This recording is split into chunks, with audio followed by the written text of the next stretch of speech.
नमस्कार दोस्तों, S study point के इस यूट्यूब चैनल पर आप सभी का बहुत बहुत स्वागत है। आज की इस वीडियो के माध्यम से सेमेस्टर 6 को करिकुलर कोर्स का मॉडल सॉल्व पेपर हम डिस्कस करेंगे। अगर आप बीए बीएससी बीकॉम के सेमेस्टर 6 में हैं तो आज की ये वीडियो आप सबके लिए खासकर महत्वपूर्ण होगी, क्योंकि इस वीडियो के अंतर्गत दोस्तों हम आपका जो सेमेस्टर 6 में अनिवार्य प्रश्न पत्र है, को करिकुलर कोर्स है जिसका नाम है संचार कौशल एवं व्यक्तित्व विकास यानी communication skill and personality development, इससे रिलेटेड टॉप 100 एमसीक्यू टाइप प्रश्नों पर चर्चा करेंगे। और इस क्लास में जो हमने एमसीक्यू टाइप यानी ऑब्जेक्टिव प्रकार के जो प्रश्न चूज किए हैं वो सभी रिपीटेड हैं। लगभग 3 से 4 विश्वविद्यालय ने अभी हाल ही में को करिकुलर का पेपर आयोजित कराया है, तो उन क्वेश्चन पेपर को इकट्ठा करके जो रिपीटेड प्रश्न थे उनका मैंने मॉडल पेपर आप सबके लिए तैयार किया है, जो आपके एग्जाम में बहुत ही हेल्पफुल रहेगा और 100% गारंटी है यही प्रश्न आपके एग्जाम में पूछे जाएंगे। तो चलिए आज की इस वीडियो को स्टार्ट करते हैं और सॉल्व करते हैं इस मॉडल सॉल्व पेपर को। चलिए, आपका पहला प्रश्न आपकी स्क्रीन पे है कि what is the primary purpose of a good resume. एक अच्छे रिज्यूमे का प्राथमिक उद्देश्य क्या है, ये क्वेश्चन पूछा गया है। आपके ऑप्शन दिए गए हैं, लोगों को इम्प्रेस करना, अपनी सफलता की कहानियां दस्तावेजित करना, या लोगों की चालाकी से हेर फेर करके प्रभावित करना। तो इनमें से जो करेक्ट उत्तर हो जाएगा वो हो जाएगा अपनी सफलता की कहानियां दस्तावेजित करना। ये अच्छे रिज्यूमे का प्राथमिक उद्देश्य होता है। ऑप्शन नंबर 20 क्वेश्चन में करेक्ट उत्तर आपका हो जाएगा, सही जवाब हो जाएगा।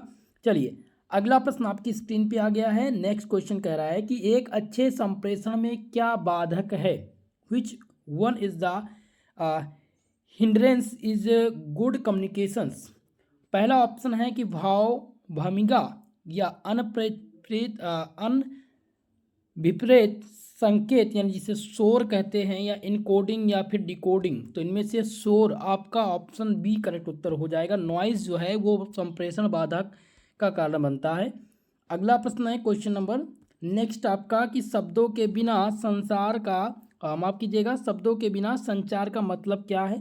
तो शब्दों के बिना जो संचार का मतलब है वो है गैर मौखिक संचार। इसे क्या कहेंगे, जब आप बोल करके कोई भी संचार नहीं दे रहे हैं, नहीं कह रहे हैं, तो उसका मतलब हो गया कि गैर मौखिक संचार। ऑप्शन डी इसमें करेक्ट उत्तर हो जाएगा। नेक्स्ट क्वेश्चन, आपका अगला क्वेश्चन आपकी स्क्रीन पे है जिसमें पूछा गया है दोस्तों कि इनमें से कौन सा अपने को सोशल मीडिया के रूप में चिन्हित नहीं करता है। तो फेसबुक, ट्विटर, लिंक्डइन और विकिपीडिया ये पूछे गए हैं। तो इनमें से लिंक्डइन सोशल मीडिया साइट के रूप में नहीं चिन्हित किया जाता है। ऑप्शन सी इसमें करेक्ट उत्तर हो जाएगा। अगला क्वेश्चन आ गया। नेक्स्ट क्वेश्चन आपकी स्क्रीन पे, अधोलिखित वाक्य पर विचार कीजिए। यहाँ पर अधोलिखित वाक्य दिए गए हैं और इस पर आपको विचार करना है। अब इसको समझना होगा। पहला अधोलिखित वाक्य क्या है कि सोशल मीडिया पर उस समय किसी को उत्तर देना जब आप गुस्से में हों, यह एक अच्छी चीज़ है। दूसरा अधोलिखित वाक्य है कि किसी दूसरे व्यक्ति की तस्वीर को अपनी प्रोफाइल पिक्चर के रूप में इस्तेमाल करना ठीक है। अब आपके ऑप्शन दिए गए हैं। ए ऑप्शन कह रहा है केवल एक सही है, बी कह रहा है केवल दो सही है, और सी कह रहा है कि दोनों सही है, और डी ऑप्शन है कि दोनों गलत हैं। तो दोनों गलत हैं। ना तो आप किसी दूसरे व्यक्ति की फ़ोटो को अपनी सोशल मीडिया साइट पर आप अपलोड करना ये गलत है, और दूसरी चीज़ कह रहा है कि सोशल मीडिया में आप गुस्से में उत्तर दें तो ये भी गलत है। दोनों आपके अधोलिखित वाक्य गलत हो जाएंगे। अगला क्वेश्चन है, नेक्स्ट क्वेश्चन आपकी स्क्रीन पे है कि एक समूह चर्चा में निम्नलिखित में से कौन सा गुण सबसे महत्वपूर्ण है। तो यहाँ पर आपके ऑप्शन दिए गए हैं, भावनात्मक स्थिरता, या वैर भाव, या ज्ञानता, या फिर आक्रामकता। तो इनमें से जो करेक्ट उत्तर हो जाएगा वो हो जाएगा भावात्मक स्थिरता। समूह चर्चा के दौरान सबसे जो महत्वपूर्ण क्वालिटी है वो है भावात्मक स्थिरता। ऑप्शन ए सही उत्तर है। अगला क्वेश्चन, नेक्स्ट क्वेश्चन आपकी स्क्रीन पे है कि बायोडाटा भाषा किस शब्द का है। तो बायोडाटा जो शब्द है दोस्तों वो अंग्रेजी शब्द है, ध्यान रखेंगे। ऑप्शन नंबर डी इसमें करेक्ट उत्तर हो जाएगा। अगला क्वेश्चन, करिकुलम विटाए दिया गया है कि करिकुलम विटाए भाषा उत्पन्न शब्द है। तो करिकुलम विटाए क्या है, तो इसका मतलब होता है दोस्तों सीबी जो आपका रिज्यूमे है उसी को हिंदी में कहा जाता है करिकुलम विटाए। और क्वेश्चन था कि curriculum vitae is a word organising from the language. तो ये लैटिन शब्द यानी कि लातीनी शब्द से लिया गया है। जिसका जो कि शब्द कहाँ से है, लैटिन से लिया गया है। ऑप्शन ए इसमें करेक्ट उत्तर आपका हो जाएगा। ध्यान रखिएगा, लगभग सभी विश्वविद्यालय का रिपीटेड प्रश्न रहा है अब तक, और आपकी यूनिवर्सिटी के लिए खासकर महत्वपूर्ण। नेक्स्ट प्रश्न आपकी स्क्रीन पे है दोस्तों कि साक्षात्कार में खुले छोर वाले प्रश्नों की क्या भूमिकाएं होती है। ठीक है, चलिए आपको बताना है कि साक्षात्कार में खुले छोर वाले जो प्रश्न हैं उनकी क्या भूमिकाएं होती हैं। आपके ऑप्शन दिए गए हैं कि साक्षात्कार देने वाले हतोत्साहित करना, साक्षात्कार देने वाले की उपेक्षा करना, या फिर साक्षात्कार देने वाले की विस्तृत एवं अधिपूर्ण प्रतिक्रिया को प्रोत्साहित करना, और डी कह रहा है इसमें से कोई नहीं। तो इनमें से जो सही उत्तर है वो हो जाएगा ऑप्शन सी, साक्षात्कार देने वाले से विस्तृत एवं अभिव्यक्तिपूर्ण प्रतिक्रिया का प्रोत्साहित करना, ये साक्षात्कार में खुले छोर वाले प्रश्नों का भूमिका है। अगला प्रश्न है जो कि पूछा गया है कि निम्नलिखित दस्तावेजों में से सबसे सुव्यवस्थित कौन सा है। तो सबसे सुव्यवस्थित पूछा गया है, इनमें से कौन सा है। ठीक है, आपके ऑप्शन है कि सीबी यानी कि करिकुलम बिटाएं, रेज्यूमे, बायोडाटा, या उपयुक्त में से कोई नहीं। तो इनमें से जो करेक्ट उत्तर हो जाएगा वो हो जाएगा ऑप्शन ए, सीबी यानी कि करिकुलम बिटाएं आपका करेक्ट उत्तर है। अगला क्वेश्चन जिसमें पूछा गया है कि बायोडाटा में समानता कुल कितने संपर्क के संदर्भ रेफरी के रूप में दिए जाते हैं। ठीक है, तो बायोडाटा में समानता दोस्तों लगभग दो संदर्भ रेफरी के रूप में दिए जाते हैं। ऑप्शन नंबर बी करेक्ट उत्तर है। नेक्स्ट क्वेश्चन आपका है कि निम्नलिखित में से कौन सा जिस जॉब के लिए आप इच्छुक हैं उसकी प्रकृति के अनुसार विशिष्ट रूप से सुसंगत बनाया जाता है।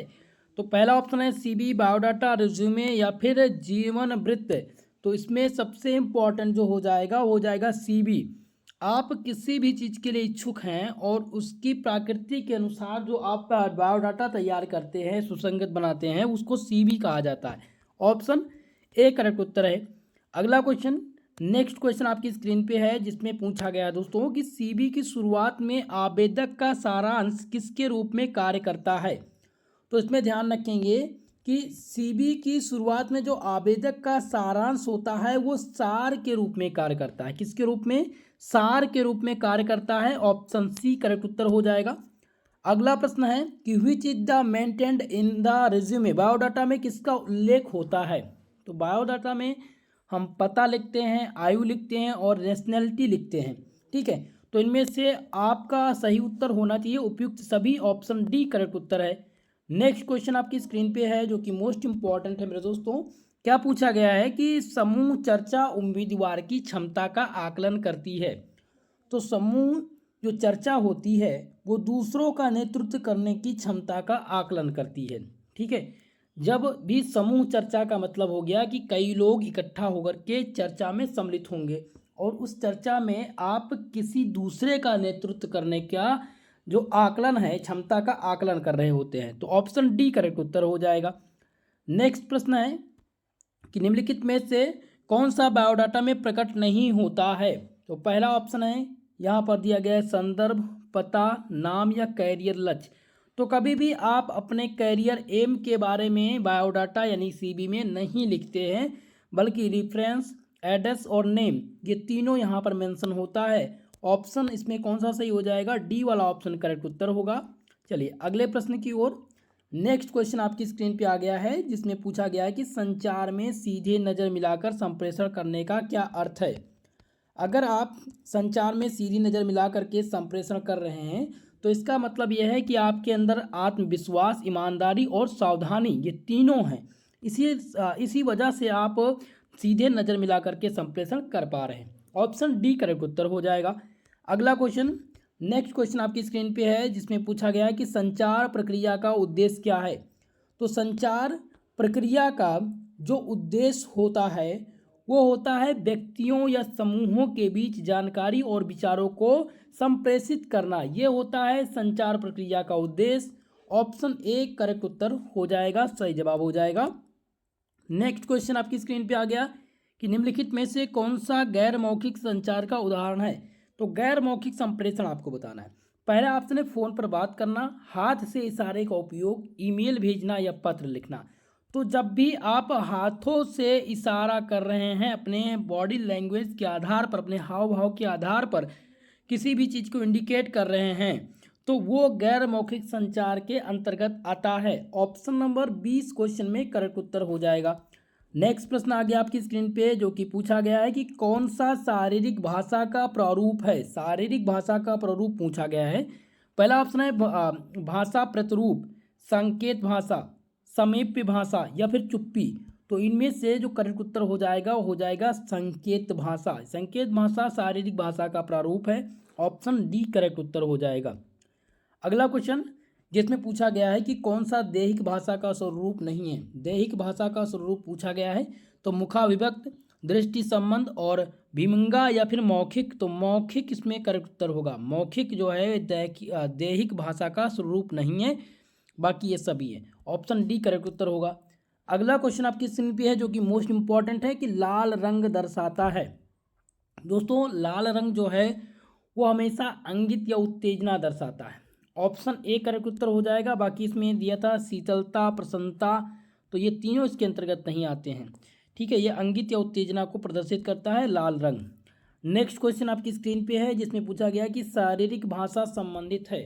तो शारीरिक भाषा किससे संबंधित है, चलिए उत्तर कीजिएगा। पहला है व्यक्तिगत अवरोध, हेलो प्रभाव, प्रेरणा या फिर उपयुक्त में से कोई नहीं। तो शारीरिक भाषा जो संबंधित है वो हेलो प्रभाव से संबंधित है। ऑप्शन नंबर 20 क्वेश्चन का करेक्ट उत्तर हो जाएगा, सही जवाब हो जाएगा। आपका अगला क्वेश्चन है जिसमें पूछा गया दोस्तों कि इलेक्ट्रॉनिक मेल क्या है। इलेक्ट्रॉनिक मेल है ये समय बचाता है, आसानी से प्राप्त किया जा सकता है या जल्दी होता है, या ये सभी फायदे हैं। ये सभी फायदे, तो ये सभी एक प्रकार से आप ऑप्शन डी टिक कर सकते हैं कि ये सभी फायदे हैं इलेक्ट्रॉनिक मेल से, क्योंकि आसानी से प्राप्त किया जा सकता है, समय बचता है और जल्द होता है। ये डी वाला ऑप्शन इसमें करेक्ट उत्तर होगा। अगला क्वेश्चन है कि टेक्स्ट मैसेज इज, पाठ संदेश क्या है। तो जो पाठ संदेश होता है वो क्या होता है, तो इसमें ध्यान रखेंगे कि ये एक त्वरित मैसेज के रूप में कार्य करता है। ये वर्ड मैसेज शब्द संदेश भी कहलाता है, मोबाइल संदेश भी कहलाता है। इसलिए इसमें जो सही उत्तर होगा ये सभी option all of the above इसमें आपका सही उत्तर होगा। अगले प्रश्न की ओर। नेक्स्ट क्वेश्चन आ गया आपकी स्क्रीन पे जो कि मोस्ट इंपॉर्टेंट है और रिपीटेड है। अभी तक की आल विश्वविद्यालय ने इस क्वेश्चन को पूछ रखा है कि संप्रेषण में जो 4 यश हैं वो क्या हैं। तो पहला यश है कि संक्षिप्तता से, दूसरा है साधारण, तीसरा है शक्ति और अगला है निष्ठावान।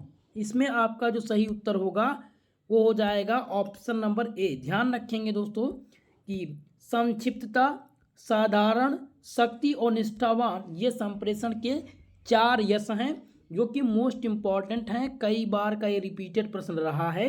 ठीक है दोस्तों, इसी के साथ वीडियो को लाइक शेयर जरूर कर दीजिएगा, वीडियो को और दोस्तों में शेयर कीजिएगा और चैनल को सब्सक्राइब जरूर कर लीजिएगा। चलिए नेक्स्ट क्वेश्चन की तरफ। आपका अगला क्वेश्चन है कि संप्रेषण क्या है। क्वेश्चन कह रहा है संप्रेषण क्या है। पहला ऑप्शन है कि ये एक प्रबंधकीय प्रक्रिया है। क्या संप्रेषण एक प्रबंधकीय प्रक्रिया है या एक सतत प्रक्रिया है या फिर ये द्विमार्गी प्रक्रिया है। और ऑप्शन नंबर डी कह रहा है ये सभी। तो ध्यान रखेंगे कि संप्रेषण जो है वो एक प्रबंधकीय प्रक्रिया है, सतत प्रक्रिया है और द्विमार्गी प्रक्रिया है। सो ऑप्शन डी इसमें करेक्ट उत्तर हो जाएगा। नेक्स्ट क्वेश्चन है अगला क्वेश्चन जिसमें है संदेश के परिप्रेक्ष्य में प्राप्त प्रतिक्रिया को क्या कहा जाता है। तो संदेश के जो प्राप्त प्रतिक्रिया हैं उसको क्या कहा जाता है। इसमें ऑप्शन आपके क्या दिए गए हैं, संकेतीकरण, माध्यम, प्रतिपुष्टि या उपरोक्त में से कोई नहीं। तो इनमें से प्रतिपुष्टि आपका करेक्ट उत्तर हो जाएगा, सही जवाब हो जाएगा। ओके चलिए नेक्स्ट क्वेश्चन इसमें क्या है। अगला क्वेश्चन कह रहा है कि निम्नलिखित में से कौन सा माध्यम मौखिक संप्रेषण नहीं है। रेडियो प्रसारण, टीवी प्रसारण, साक्षात्कार या फिर प्रश्नावली। तो इनमें से दोस्तों प्रश्नावली जो है ये मौखिक संप्रेषण का माध्यम नहीं है। ऑप्शन डी इसमें करेक्ट उत्तर हो जाएगा। चलिए आपका अगला प्रश्न है कि मौखिक संप्रेषण में सबसे प्रमुख बाधा है। तो मौखिक संप्रेषण में जो सबसे प्रमुख बाधा के रूप में है वो है कम सुनना। कम सुनना ये मौखिक संप्रेषण में प्रमुख बाधा बनता है। बाकी ऑप्शन दिए गए थे एकाग्रता, विनम्रता और अभिरुचि, ये तीनों आते हैं मौखिक संप्रेषण में प्रमुख रूप से कार्य करने के लिए, समझने के लिए। लेकिन कम सुनना ये एक बाधा का कार्य करता है। ऑप्शन ए करेक्ट उत्तर होगा। अगला प्रश्न है कि ईमेल भेजना किसके समान है। ईमेल भेजना किसके समान है। तो ये दोस्तों ध्यान रखेंगे, पत्र लिखने के सामान, ईमेल भेजना पत्र लिखने के सामान है। ऑप्शन सी इसमें करेक्ट उत्तर हो जाएगा। अगला क्वेश्चन है जिसमें क्या पूछा गया है दोस्तों कि एक सूची साक्षात्कार जिसे आप किस रूप में जानते हैं। तो एक सूची साक्षात्कार जिसे आप सूची साक्षात्कार के रूप में जानते हैं, ऑप्शन नंबर पैनल इंटरव्यू आपका करेक्ट उत्तर होगा। ए वाला ऑप्शन यहाँ पर सही उत्तर होगा। अगला क्वेश्चन जिसमें क्या पूछा गया दोस्तों कि आपका रेज्यूमे बायोडाटा एक विशिष्ट उद्देश्य वाला उपकरण है, ठीक है, जिसमें कार्य प्राप्त करने के लिए या फिर साक्षात्कार जीतने के लिए। तो इसमें करेक्ट उत्तर हो जाएगा आपका कि एक साक्षात्कार जीतने के लिए आपका रेज्यूमे एक विशिष्ट उद्देश्य वाला होना चाहिए। ऑप्शन बी इसमें करेक्ट उत्तर हो जाएगा। चलिए नेक्स्ट प्रश्न की ओर। आपका अगला क्वेश्चन है कि जिंग ने व्यक्तित्व के प्रकार बताए हैं। तो जिंग ने व्यक्तित्व के 2 प्रकार बताए। कितने प्रकार?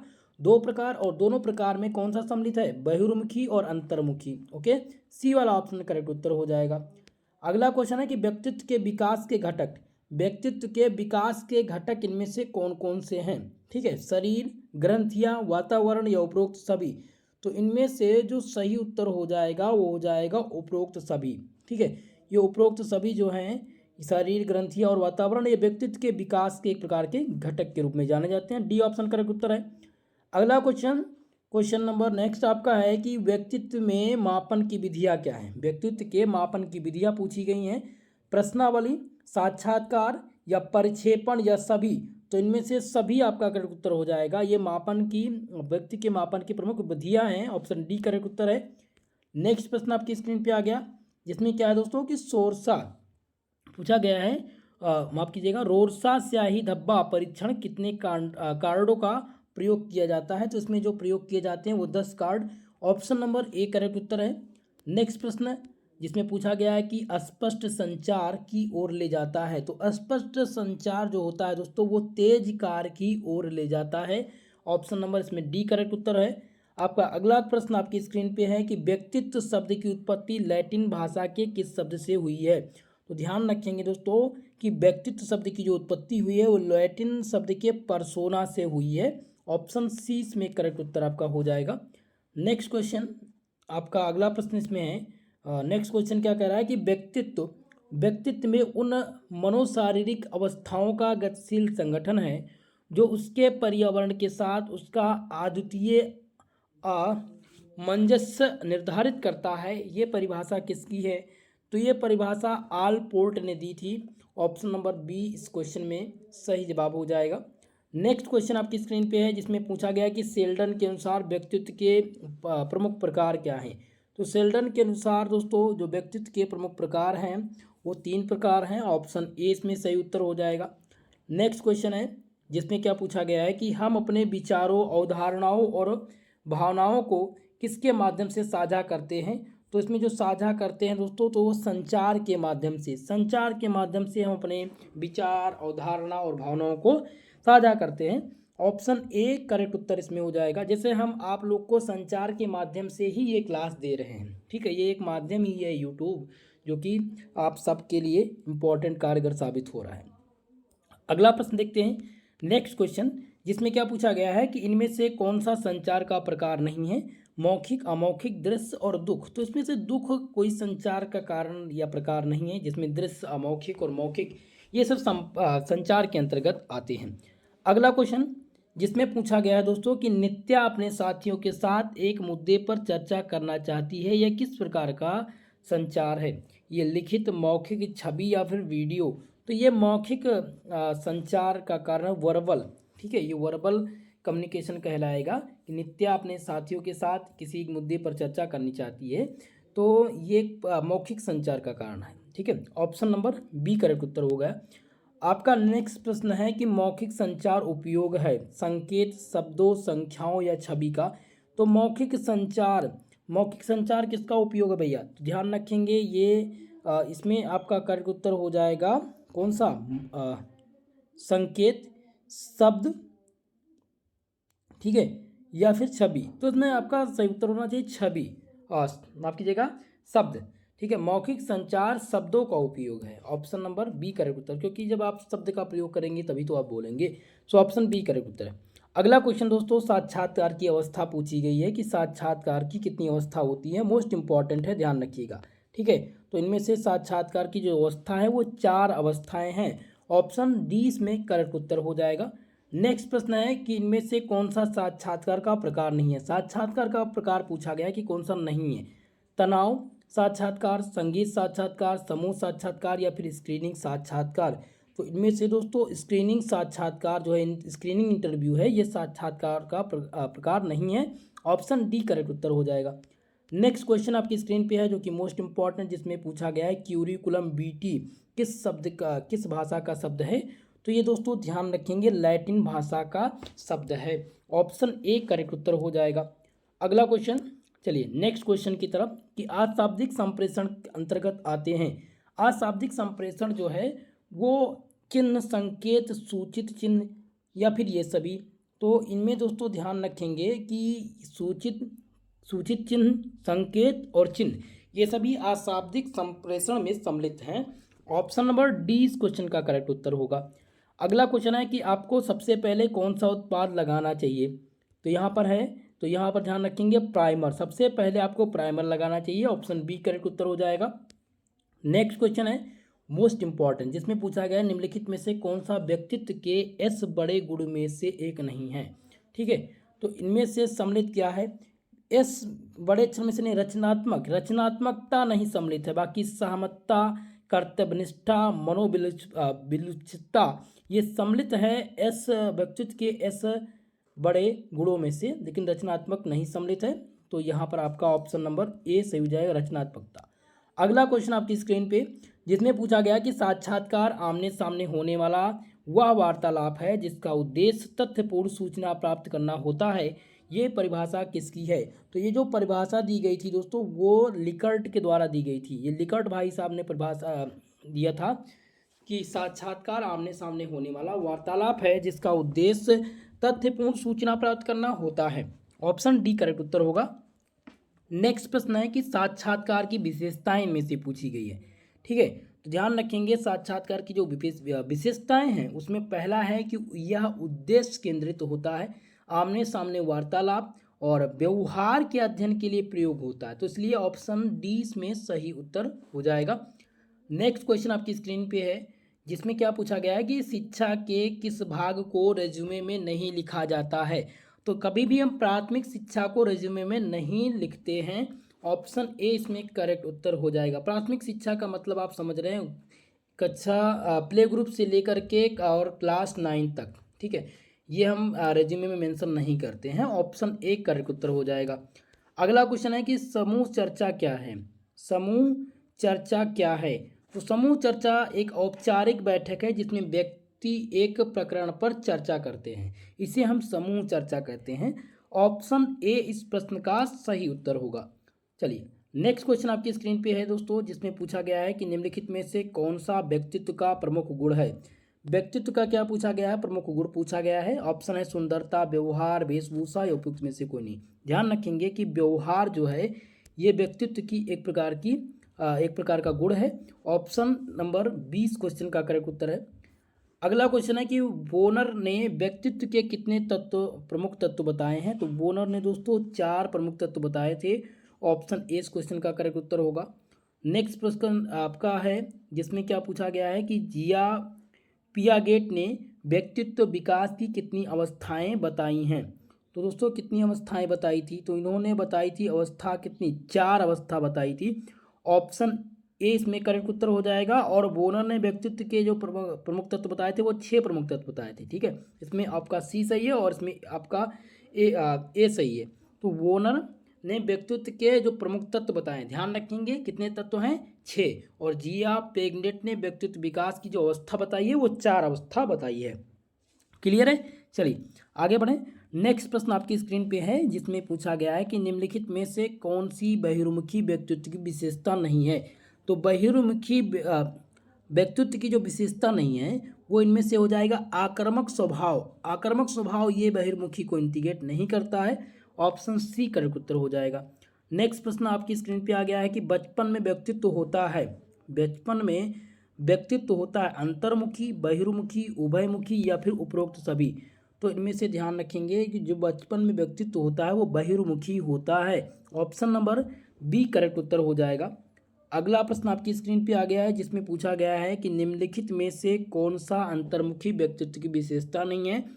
तो सामाजिकता, ध्यान रखेंगे सामाजिकता जो है वो अंतर्मुखी व्यक्तित्व की विशेषता नहीं है।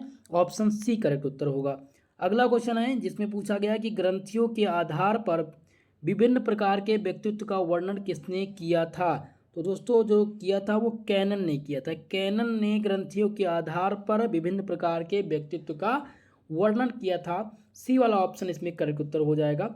चलिए नेक्स्ट प्रश्न आपकी स्क्रीन पे आ गया, जिसमें पूछा गया है कि फ्रायड के अनुसार सुपर ईगो किस अवस्था में उभरता है।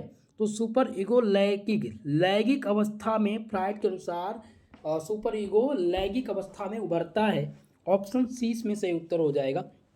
नेक्स्ट क्वेश्चन आपकी स्क्रीन पे, जिसमें पूछा गया दोस्तों कि व्यक्तित्व का वह कौन सा भाग है जो लोगों को नैतिकता आदर्शों के अनुरूप कार्य करने के लिए बाध्य करता है, उसको क्या कहा जाता है। तो ध्यान रखेंगे उसको हम सुपर ईगो परा अहम कहते हैं। ऑप्शन नंबर 20 क्वेश्चन में करेक्ट उत्तर है।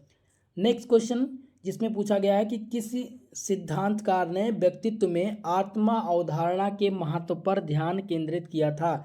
तो इसमें से ध्यान रखेंगे कार्ल रोजर्स भाई साहब ने व्यक्तित्व में आत्मा अवधारणा के महत्व पर ध्यान केंद्रित किया था। ऑप्शन ए इसमें करेक्ट उत्तर है। नेक्स्ट क्वेश्चन है कि किस सिद्धांतकार ने व्यक्तित्व के त्रिकारक सिद्धांत का सुझाव दिया था। तो जब भी आपसे पूछा जाए कि व्यक्तित्व के त्रिकारक सिद्धांत का सुझाव किसने दिया था, तो ध्यान रखेंगे हंस आइजेक ने व्यक्तित्व के त्रिकारक सिद्धांत का सुझाव दिया था। ऑप्शन सी करेक्ट उत्तर हो जाएगा। नेक्स्ट प्रश्न है कि किस व्यक्तित्व गुण में उदासी या भावनात्मक अस्थिरता शामिल होती है। तो किसमें शामिल होती है, बहिर्मुखता, असमता या कर्तव्यनिष्ठा या फिर मनोविक्षुब्धता।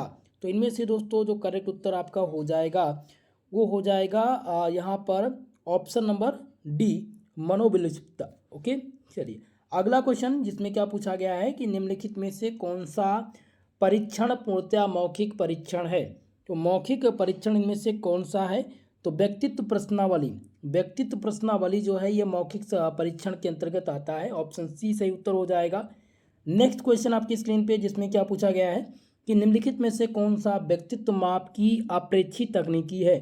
तो व्यक्तित्व माप की जो अप्रेक्षी तकनीकी है उसको क्या कहते हैं, ध्यान रखेंगे दोस्तों इसको कहा जाता है प्रासंगिक अंतर्बोध परीक्षण। ऑप्शन डी करेक्ट उत्तर हो जाएगा। और चलिए आपका अगला क्वेश्चन आपकी स्क्रीन पे है व्यक्तित्व कारक किसकी देन है, ये क्वेश्चन पूछा गया है।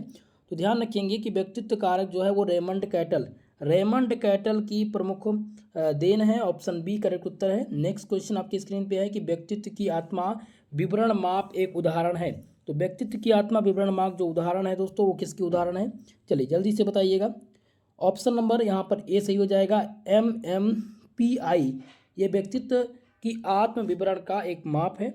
और अगला क्वेश्चन आपकी स्क्रीन पे है रोर्सा-इकब्लाट टेस्ट क्या है। तो रोर्सा-इकब्लाट टेस्ट जो है वो व्यक्तित्व परीक्षण के अंतर्गत आता है। ऑप्शन ए इसमें आपका करेक्ट उत्तर होगा। इस क्लास का लास्ट प्रश्न है जो कि पूछा गया है कि किसी व्यक्ति के व्यक्तित्व का सर्वोत्तम मूल्यांकन निम्न में से किसकी सहायता से किया जा सकता है। पहला ऑप्शन है कि एक सूची परीक्षण, एक सर्वेक्षण तकनीकी, या फिर एक प्रक्षेपी परीक्षण या एक प्रदर्शन परीक्षण। तो एक ध्यान रखेंगे एक प्रक्षेपी परीक्षण, ठीक है।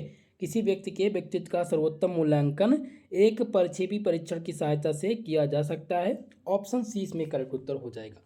दोस्तों अभी तक के जो भी रिपीटेड क्वेश्चन रहे हैं उनको ही आज मैंने इस वीडियो में शामिल किया था, जो कि गारंटी के साथ है कि आपके एग्ज़ाम में प्रश्न लगभग सेम यही आएंगे। ओके, और इस क्लास का अगर आप PDF चाहते हैं तो आप लोग टेलीग्राम से जुड़ जाइएगा। टेलीग्राम पर मिल जाएगा PDF, लिंक डिस्क्रिप्शन बॉक्स में। बाकी प्लेलिस्ट में आपको और विभिन्न विश्वविद्यालय के क्वेश्चन पेपर जो मैंने अभी 2024 सत्र के हैं उनको सॉल्व करा दिया है, तो आप वो वीडियो भी देख लीजिएगा, बहुत ही इंपॉर्टेंट रहेगा आप सबके लिए। ओके दोस्तों, तो आज के लिए बस इतना ही, मिलते हैं नेक्स्ट वीडियो में, तब तक के लिए जय हिंद जय भारत।